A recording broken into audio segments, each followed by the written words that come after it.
Today, after 2 years of negotiations, the United States, together with our international partners, has achieved something that decades of animosity has not: a comprehensive long-term deal with Iran that will prevent it from obtaining a nuclear weapon.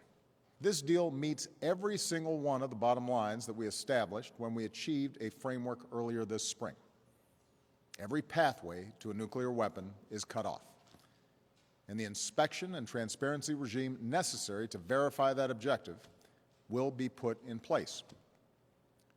Because of this deal, Iran will not produce the highly enriched uranium and weapons-grade plutonium that form the raw materials necessary for a nuclear bomb. Because of this deal, Iran will remove 2/3 of its installed centrifuges, the machines necessary to produce highly enriched uranium for a bomb, and store them under constant international supervision.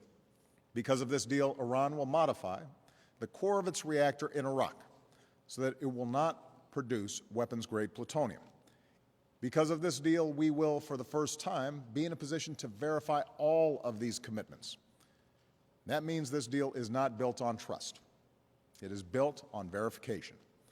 Finally, Iran is permanently prohibited from pursuing a nuclear weapon under the Nuclear Non-Proliferation Treaty, which provided the basis for the international community's efforts to apply pressure on Iran. As Iran takes steps to implement this deal, it will receive relief from the sanctions that we put in place because of Iran's nuclear program, both America's own sanctions and sanctions imposed by the United Nations Security Council.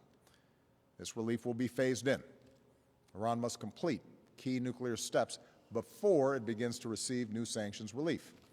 And if Iran violates the deal, all these sanctions will snap back into place. That's the deal. It has the full backing of the international community.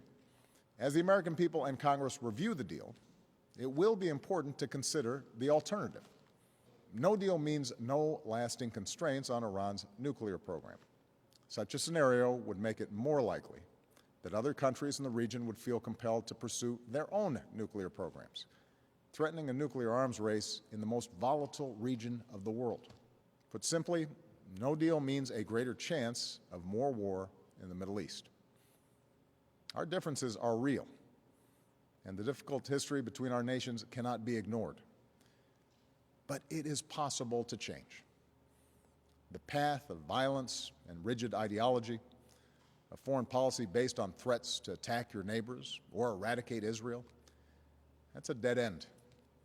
A different path, one of tolerance and peaceful resolution of conflict, leads to more integration into the global economy, more engagement with the international community, and the ability of the Iranian people to prosper and thrive.